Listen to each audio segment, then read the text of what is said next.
नमस्कार, SK किचनमध्ये तुमचं मनापासून स्वागत। रेसिपीला सुरुवात करूया। त्यासाठी आपण अर्धा किलो आवळे स्वच्छ धुवून कोरडे करून घेतले आहेत। ते आता आपण वाफवण्यासाठी ठेवू।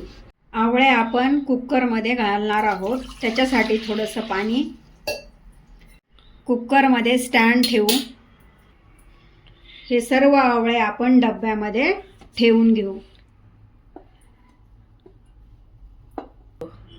सर्व आवळे आपण डब्यामध्ये काढून घेतले आहेत। ते आता आपण कुकरमध्ये ठेवून घेऊ।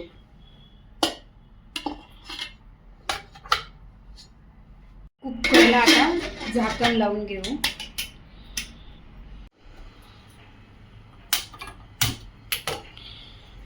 कुकर गॅसवर ठेवून घेऊ।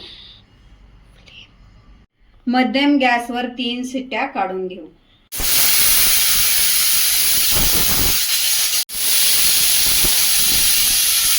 आपल्या आता 3 शिट्ट्या करून झाल्या आहेत। गॅस बंद करू। कुकरची वाफ गेली आहे। आता आपण खोलून बघू। हे पहा, आपले आवळे छान उमलले आहेत। ते आता आपण एका ताटामध्ये थंड करायला ठेवून घेऊ। आवळे थंड झाले आहेत। त्याच्या आता आपण फोडी करून घेऊ।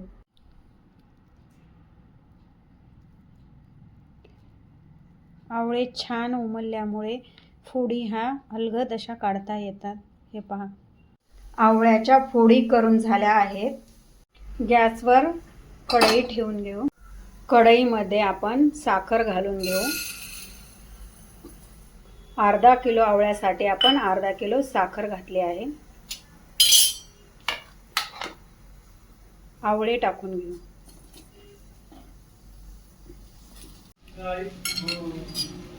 आपण आता त्याला हलवून घेऊ।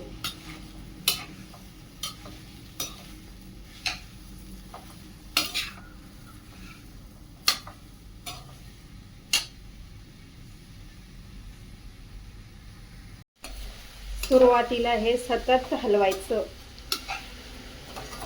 साखरेचं पाणी होईपर्यंत आपल्याला हे हलवून घ्यायचं आहे।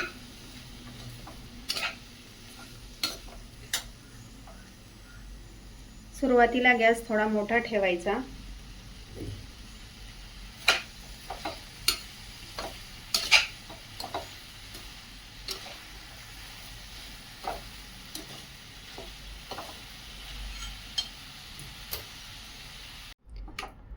दहा मिनिट झाले आहे। मी आवळ्याच्या फोडीला सतत ढवळला आहे।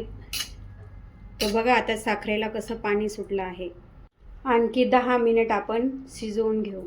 आल्याची साल काढून आपण थोडंसं आलं याच्यात घालून घेऊ।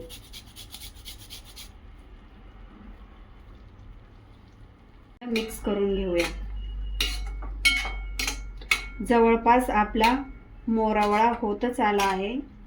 एक 5 मिनिट आपण आणखी शिजवून घेऊ।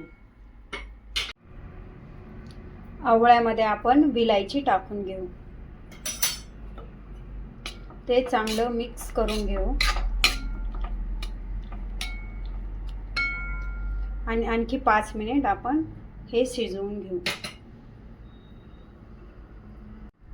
कमीच गॅसवर ठेवायचे, कसला जास्त गॅस वाढवायचा नाही।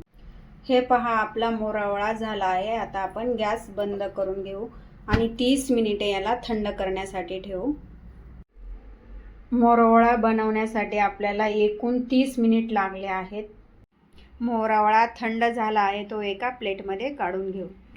मोरावळा डिशमध्ये काढून झाला आहे, तो तुम्ही काचेच्या भरणीमध्ये भरून ठेवा, जास्त दिवस टिकतो। माझी ही रेसिपी तुम्हाला आवडल्यास लाईक, शेअर, सबस्क्राईब करायला विसरू नका। धन्यवाद।